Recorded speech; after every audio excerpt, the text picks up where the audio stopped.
Everyone, welcome back to the new blog. চলো আজকে তোমাদের সঙ্গে বধূবরণের দিনটা শেয়ার করে নিই।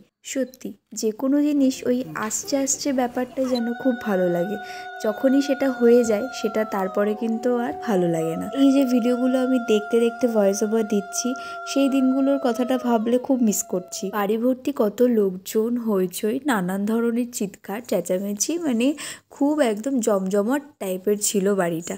কিন্তু এখন দেখো সমস্ত কিছু যখন শেষ হয়ে গেল, এখন পুরোটাই কিন্তু একা একা লাগছে। লাস্টে তোমরা তো দেখলেই ভিডিওতে যে আমরা এয়ারপোর্ট থেকে আমাদেরকে বিনয়দা রিসিভ করলো। তো এখন বাড়িতে এসে এখানে দাদার বৌদির হচ্ছে যে রিচুয়ালসগুলো রয়েছে সেগুলো সমস্ত কিছু করছে। এখানে মা একে একে বরণ করে নিচ্ছে।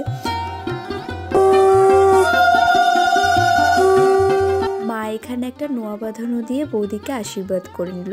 তারপর একে একে পিসি, মাসি, বৌদি যারা যারা ছিল তারাও একে একে সব আশীর্বাদ করে নিল। আমার এই ভিডিওতে কিছু কিছু ভিডিও আপ অ্যান্ড ডাউন একটু লাগবে, কারণ কিছু কিছু ভিডিও আমার মানে ক্যামেরা দিয়ে শ্যুট করা রয়েছে, আর কিছু কিছু ভিডিও হচ্ছে ফটোগ্রাফারের কাছ থেকে নেওয়া। তাই ওগুলো যেহেতু ডিএসএলআরের ভিডিও আর কি তোলা, তো সেই জন্য একটুখানি আপ অ্যান্ড ডাউন লাগবে, তোমরা একটু ম্যানেজ করে নিও। দেখো আমাদের বাড়িতে ঢুকতে ঢুকতে কিন্তু অনেকটাই রাত হয়ে গেছিলো, মানে ওই 11:30 বা 12টার মধ্যে আর কি আমরা ঢুকেছিলাম। তারপরে সমস্ত যা যা রিচুয়ালস থাকে সেগুলো কমপ্লিট করতে করতে প্রায় অনেকই রাত হয়ে গেছিলো। সবাই কিন্তু অনেকক্ষণ ধরে আমাদের জন্য ওয়েট করছিল। তো দেখো এখানে হচ্ছে দাদা আর বৌদিকে আমরা ঘরে এন্ট্রি করছি, বাট সেটা তো নিশ্চয়ই এত সহজে ঘরে এন্ট্রি করা যায় না। তো তোমরা ভিডিওটা দেখো, এনজয় করো, আর এরপরে রান্নাঘরে গিয়ে কী হলো তোমরা দেখতে থাকো। दीदी सीरियसली नहीं बोलना है। কত টিচার ট্রেনে আমি মানে জার্নি করতেই পারবো না, আমার এত খারাপ অবস্থা। কোথায় সেজে গুজে একটু জেট ল্যাগ হয়েছে, জেট ল্যাগ, হাইফাই মানে জেট ল্যাগ।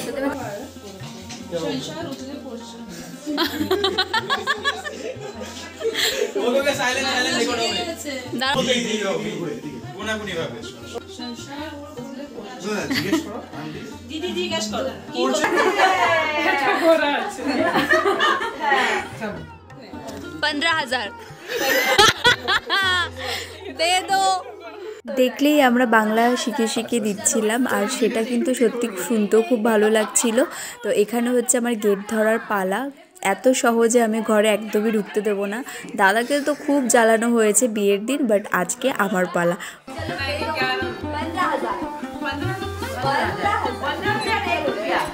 জানো তো আমাকে কিন্তু বেশি একদমই ওয়েট করতে হয়নি। আর এই দেখো এখানে কিন্তু আমাদের সেই জোরতোর করে ডিলটা চলছে।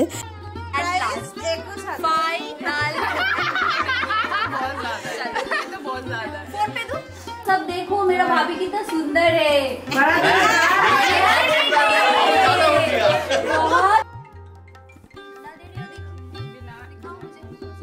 सदा स्वागत रखो,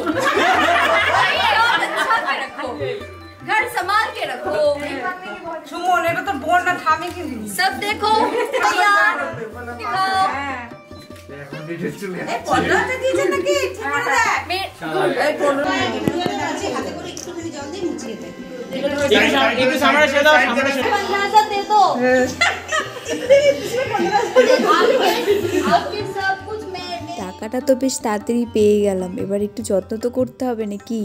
দেখো কত সুন্দরভাবে পাটা ধুয়ে দিচ্ছিলাম, একটা মাত্র ননদ বলে কথা। যাই হোক, এত টাকা একা একদমই নিলে হবে না, আরও বাদবাকি ননদ আছে তাদেরকে তো অবশ্যই দিতে হবে। তো থেকে রিসেপশনে সাজানোর যে অ্যামাউন্ট ছিল সব কিন্তু আমি পে করে দিচ্ছি, কেউ কিন্তু আর আমাকে বলতে পারবে না।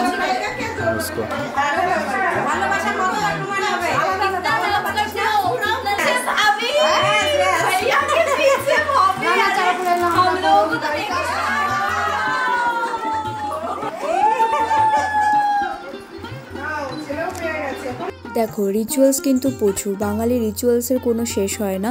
আর আমরাও প্রচণ্ড টায়ার্ড ছিলাম, যার জন্য যে যা পেরেছে আর কি রিচুয়াল সেরকম অ্যারেঞ্জ করেছে। আর তার থেকেও বড় কথা, আমি যদি বাড়িতে থাকতাম তাহলে অবশ্যই আরও ইউনিক টাইপের কিছু চেষ্টা করতাম বা খেলা হতো। সত্যি দাদা একটু বেশি দূরে বিয়ে করে ফেলেছে। এত দূরে ডিস্টেন্স হলে কি বলতো সব কিছু আর কি প্রপারভাবে একদমই হয় না। মানে আমি বলতে চাইছি আর একটু কাছে হলে পরে আরও বেশি মজা হতো, লোকজন আরও বেশি থাকতো। কারণ বাপি আর আরও যারা দিল্লিতে গেছিল তারা কিন্তু এখানে প্রেজেন্ট নেই। ওনারা আসছিল ট্রেনে আর আমরা তো 6 ডিসেম্বর চলে এসেছিলাম বাড়িতে।